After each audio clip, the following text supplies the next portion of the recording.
Well, ladies and gentlemen, it is the 23rd of December. We are almost at Christmas, and it's time for a roundup of the week's woke news in entertainment.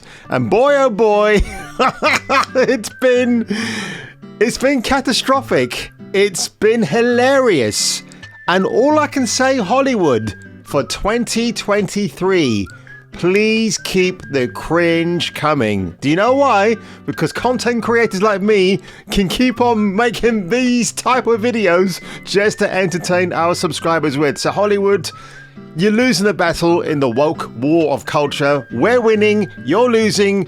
You're too dumb to realize that. And without further ado, folks, time to bring on this sexy Santa helpers. Sorry about that. Is now taking the first place position on why our teens are experiencing— Fuck me right in the pussy! Sorry. Well, space fans, exciting news, huh? And there's even more in part 2. Hello, this is your television speaking. Let's push the button marked idiot and see what comes out.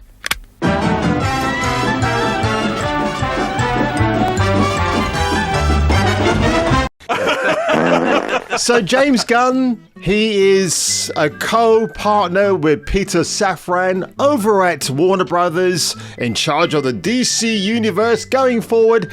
In case you don't know the news this week, I mean, if you don't know, you've probably been under a rock for a while. I'm not talking about Dwayne Johnson, but that was an hilarious pun. I can't believe I said that. But yeah, Dwayne Johnson, let's start with him first. He is out as Black Adam. He's not coming back. He's out.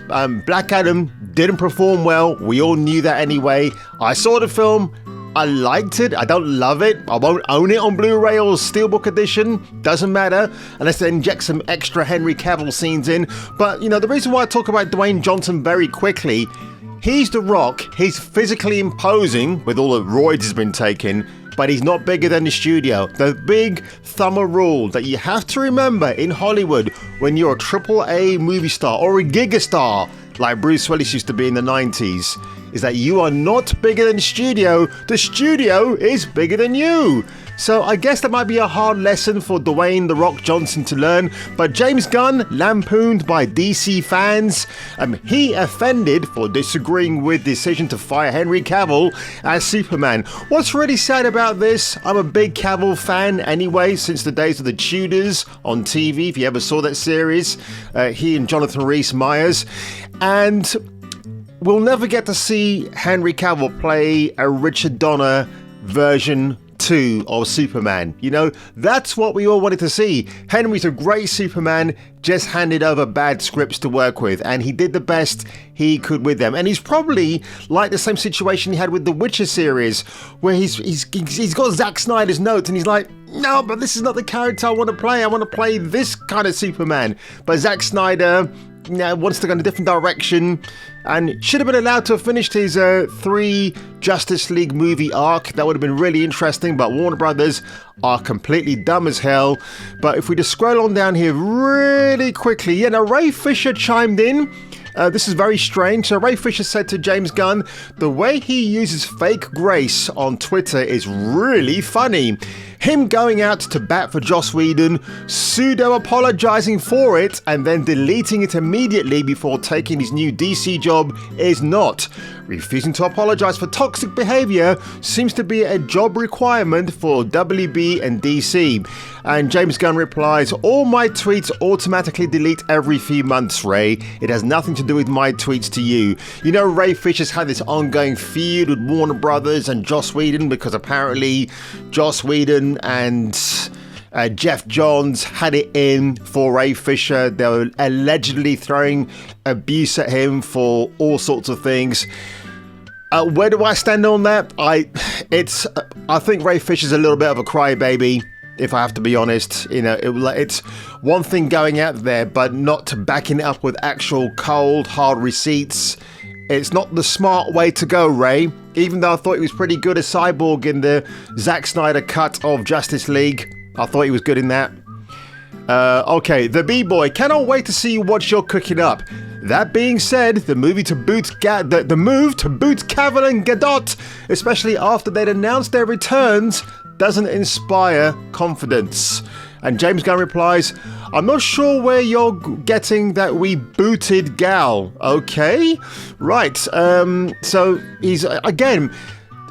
James Gunn. You know, if you want to appreciate James Gunn, watch his PG porn series on YouTube. It's absolutely hilarious. And I used to watch it with my mate back in the day. And wow, that was some funny shit, man. I tell you.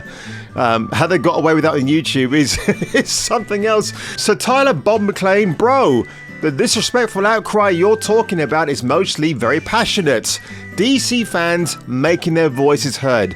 If you can't respect that and hear them, and then you, my friend, don't get it. Henry Cavill could have still played Superman somewhere if your DC universe, you just don't like the guy apparently. Ouch! Ouch! Right for the jugular. Woohoo! My God. And Doug, so everyone who wanted to keep Henry Cavill is just getting written off as disrespectful outcry. Oh boy. I don't think James Gunn's going to last long in this position. He's not Kevin Feige. Kevin Feige started off as a producer on the X-Men films back in the early noughts. He took his time to get to 2008. He kind of earned his stripes then, and then he set off the whole MCU, and now apparently he's tanked it as well. So good luck, James Gunn and Peter Safran. You're going to need it, because I tell you what, at this moment in time, nobody is sniffing the farts that you're throwing into the wind. Oh, don't worry, Mrs. Grimes. He's usually pretty quick. Pretty quick is right. What do you mean? He only lasts like 5 minutes and then rolls over in bed and turns off the light and goes to sleep. Oh, don't listen to me. I'm sure you don't want to hear about the problems of some lonely housewife. Oh no, Mrs. Grimes, I do. Please, call me Amber. Now, speaking of sniffing some farts, Disney are doing some damage control over the Little Mermaid live-action remake. Now, director Rob Marshall, when I heard this name, I thought, I recognise it. And yeah, he's the guy who directed Catherine Zeta-Jones and Renee Zellweger in Chicago. And I didn't see that film. Not my sort. And Richard Gere was in that movie too. But he's the director of the live-action remake of The Little Mermaid. Because apparently we were all screaming for a live-action remake of that beloved animation. But here we are, folks. And this is getting so destroyed online, it's hilarious. In light of the backlash to Disney's race swapping of Ariel for their upcoming live-action remake of The Little Mermaid, Rob Marshall has adamantly denied that there was any sort of agenda. I love the irony of that word, being behind the casting of Halle Bailey as the traditionally fair-skinned princess. You know, based on Scandinavian storytelling, but hey, who am I to tell you anything as a brown man myself with a permatan. Marshall, his previous credits include Chicago 2002, okay, Memoirs of a Geisha and Mary Poppins Returned, oh boy, here we go, offered his side of the story while speaking with Entertainment Weekly about the Little Mermaid's development. And then we got the beloved Ariel right there, the subject of many memes and other various tributes, shall we say. Oh boy. The director first broached the subject of Ariel's race after being asked by outlet reporter Nick Romano how he felt about seeing the numerous social media posts featuring young black kids expressing excitement at seeing the role being played by a black woman rather than a white one. Yeah, staged young black kids. They're not kids that you walk out to in the public, because obviously you can't really interview a kid at random, can you, without the permission of the parents. So I reckon these are parents who have been paid off by Disney to say, look, we've got these people coming around, feign enthusiasm, just be most cringiest and tell us that you want to see a race-swapped Ariel. Because these kids probably don't even know the actual Little Mermaid from the early 90s. They don't know that story or that film or anything. It's just like, here we go, we're giving you a black mermaid. Do with that. Do what you will with that.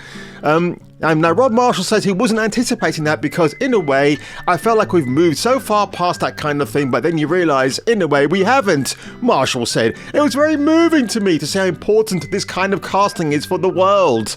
Really? Really? I mean, oh my God, no. As I've said before, nothing against the actress singer, and she's got quite a big pair of titties on her, by the way. It's obvious what Disney are doing. You know, it doesn't matter. You know, you can send in the best lawyers. No, we're just trying something different. No. You've got Victoria Alonso sat there in her throne being a Ming of the worst kind.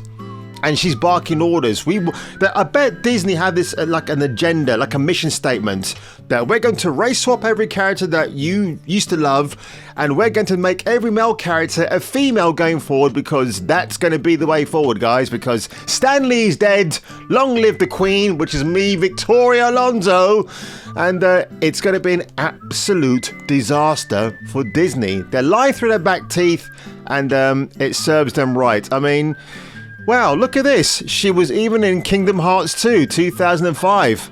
So if you want the physical copy of that game before they decide to do anything else with it, you might as well go and get it now. I don't know. Oh, do I sound like a disgusting person for defending all of this and for having this point of view? Maybe, who cares? But I'm an old guy. I'm getting older, and I'm kind of going back to my based ways, and that's the way I'm going to stay forever and ever until I'm dead. It's dehumanizing and it's weird. Women do not exist to be nice on the eyes for you. Wrong! Now, Hugh Jackman, this is a weird story, folks. It's a bit of a hard one for me to even break to you, but I'm afraid... No, I'll get to that punchline in a minute. But this article, courtesy of the BBC, it's a good one. It's a good one to read. Partly... You know, when Hugh Jackman talks about mental health problems. Now, on this part of the interview, I agree with Mr. Jackman completely, where he talks about having anxiety after lockdown, you know, kicked in 2020, how his father passed away while making his newest movie. And, you know, he talked about his father never missed a day of work in his life. You know, Hugh Jackman, Australians are known for, you know, being hard grafters anyway. So, you know, Hugh Jackman, level-headed guy, a based dude, I thought he was. You know, you've seen the kind of roles he plays. You know, we all enjoyed his performance in Logan. He's fantastic in that. And now, folks, we get to that part of the video where, like Tanita Tikaram once sung about twisting her sobriety, I think I'll need mine to be twisted at least one more time before this year is out, because this part is so painfully brutal and so painfully cringe that I've got to enlist the help of my sexy Santa helpers to cue the really sad music.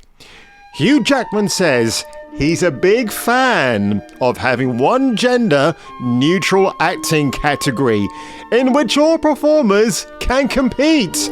That would be a really positive step. I don't understand why it's split into just two genders. And we all know it's a much bigger spectrum. So you can imagine standing at the podium of the Oscars and the best...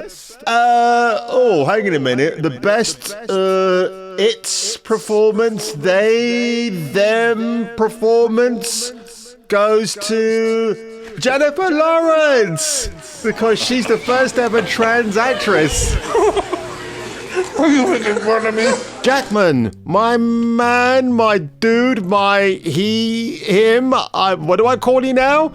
When a baby's born, my friend, and I've spoken about this year in that Matt Walsh series, What is a Woman? A baby's defined by their gender as soon as they're born. You don't get some mad, weird Dr. Moreau scientist walking in and twiddling bits and pieces just to nullify that fact. No, that's not how science works, Mr. Jackman. Can you imagine at the Oscar ceremony, you've got based people like Tom Cruise, Jack Nicholson, Clint Eastwood turning up on the podium, and they've got their box, and it's like, oh, and the category for best he, she, they, them, you know, I don't give a fuck. Yeah, no one gives a fuck. That's not going to happen. You've heard in video games of a term called the Halo Killer, and that's going to be the death knell for the Oscars if you bring that category in. Not just for the Oscars, but the Golden Globes and the Emmy Awards as well. It's not going to go down well with fans. And Ricky Gervais will have an absolute field day with that take, that noncy-poncy take, if that goes ahead. But I think Hugh Jackman's already had backlash about this anyway. There's a female guild of directors. Apparently it's quite a woke organization, but even they came out and said, how can this actually even possibly work? Again, pleasing the normies, the lefties, the idiots who scream for a few minutes and then they slither back in like that dude from the X-Files. You know who I'm talking about, that scary dude. And yeah, it's Jackman, you've let the side down. And this is probably part and package and parcel of, if you sign on for Disney, because the whole Wolverine Deadpool reunion felt like a tack on just at the very last minute because Disney realized their showcase wasn't going very well. And it seems now that, you know, you got people like Sean Levy that's coming on to direct a PG-13 Deadpool 3.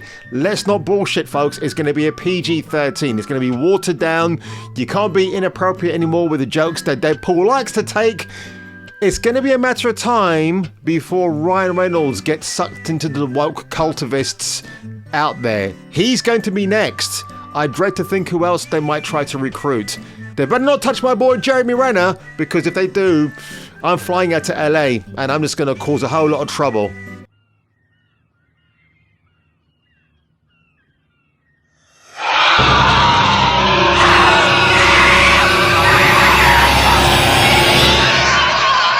This whole mind hive leftist woke culture, it seems to be like it's almost a religion that's more sinister than, say, a Jehovah's Witness knocking on your door, or the Mormons, anybody else enticing you to be part of their cult. And this feels a lot like that. It's just in a more sinister way. People who are normal don't see it. People like me who completely do see the wood for the trees. Yeah, it's not a great look, guys. But listen, we're going to end this video today on a very funny note, and you're going to appreciate this. So James Cameron, he's not happy bunny at the moment because Avatar 2, The Way of Water, isn't doing as well as everybody was expecting. I saw the film last week, and I tell you what, upon reflection, I'm glad I did not go and see it at the IMAX. The only reason why I wanted to go watch it at the IMAX cinema, I've heard about the Oppenheimer trailer from Christopher Nolan is amazing on the big screen. Unfortunately, at my IMAX screening at Cineworld, but we didn't get such a trailer, which is a shame. And yeah, like I said, it's some nice visuals. The middle part of Avatar 2 is absolute dog shit. It goes on way too long, very self-indulgent. You know, you had the Sully sibling, the girl, you know, swimming around all cross-eyed. Oh, I'm with the fish, I'm with the sea, I'm trying to get my power set, and it's so effing boring. And like, can we just get on, please? They could have cut that middle section out and you might have had a more cohesive movie. Then you had that weirdo film critic that who claimed that the blue people were not culturally appropriate, despite the fact, people like Cliff Curtis, a based New Zealand actor, a Maori, not the Maori as some Americans call him, geez, a Maori, guys, playing the main leader of the Reef people, and he was fantastic. I didn't even know it was him. So you definitely have people of colour or playing the blue people, but apparently one of this woke critic was saying, oh no, you've culturally appropriate, because they had dreadlocks, but they weren't black actors under the blue skin. So she got completely ruined. But to end off that rule of 3 for Avatar 2, you have to watch this footage. So just to give you some context, James Cameron gives fans the middle finger after they boo him for not signing autographs. So let's watch this really quickly.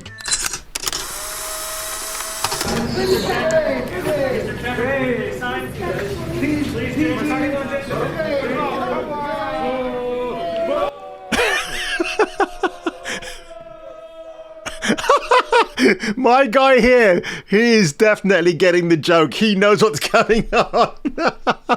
I'm glad I made this the thumbnail. He's hilarious.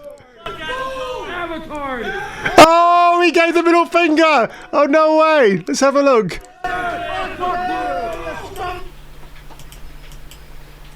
Let's have a look at that.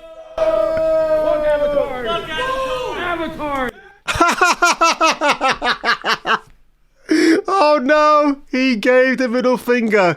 James Cameron, you are an absolute tool bag. Holy shit. I know directors can be arrogant at times, I get it. But no, I mean, look, I met Jerry Bruckheimer for the premiere of Bad Boys 2, and he was a nice guy. A little bit intense, but, you know, I had a picture with him, and I can't find that picture now, but, you know, he's a nice guy. He's Jerry fucking Bruckheimer. What do you expect? He's a big-time dude. But this was hilarious. Fuck you, man!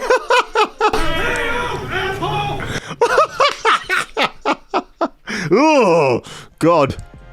Now, what I'll say about this, and I do agree with one of the comments down below, but you can tell they're really shilling hard for James Cameron. These cockroaches would probably sell those autographs online anyway. He doesn't owe them anything. For all we know, he was in a rush for something personal and important. And for them to start shouting names at him just exposes their fake fandom. Glad James gave them the finger. I just think it's a bit of both, really. You've been waiting for hours, you want to get a picture of James Cameron or a photo with him, I mean not a photo, an autograph from him, and yeah, they probably would sell the signed pictures on eBay afterwards, but then you need proof now, you need like, what's that word I'm thinking of, oh gosh, there's a word, a point of origin, and I've forgotten the word now, but you need that point of origin where you can prove that James Cameron actually signed the picture. And that's just a whole provenance. That's what I'm thinking of. So that's what you need to prove it. So they'll have a hard time selling them anyway. So I get that. But James Cameron just seems like a grumpy old man these days. A Victor Meldrew. Oh, fans. And because people are not coming out in the droves to watch Avatar 2. They're waiting for the next Top Gun, the next Spider-Man No Way Home, whatever it's going to be, and it's got to be a film that really is, you know, if Henry Cavill came back as Superman tomorrow and there was all the contracts were signed and he was going to be in the film in a couple of years' time, people will come out of their effing homes to go and watch him on the big screen. Guarantee you that would actually happen. But you know what? That's it, folks. I have nothing more to say on my plate. This has been a great video. I wish you all a Merry Christmas and a Happy New Year. And I will be making videos over the Christmas period for sure. So if I were you, and if you were me, and maybe today you might want to be me because I'm one of these guys that's staying away from the body snatching cultivists out there. You know who I'm talking about. Make sure you leave a like below. Make sure you hit that subscribe button. And if I were you, if you were me, if it was blue in the sky and birds in the trees shitting in your eye, I will see you on the next video.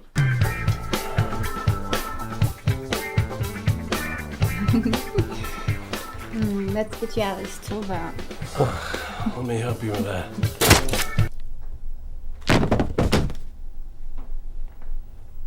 Andrea?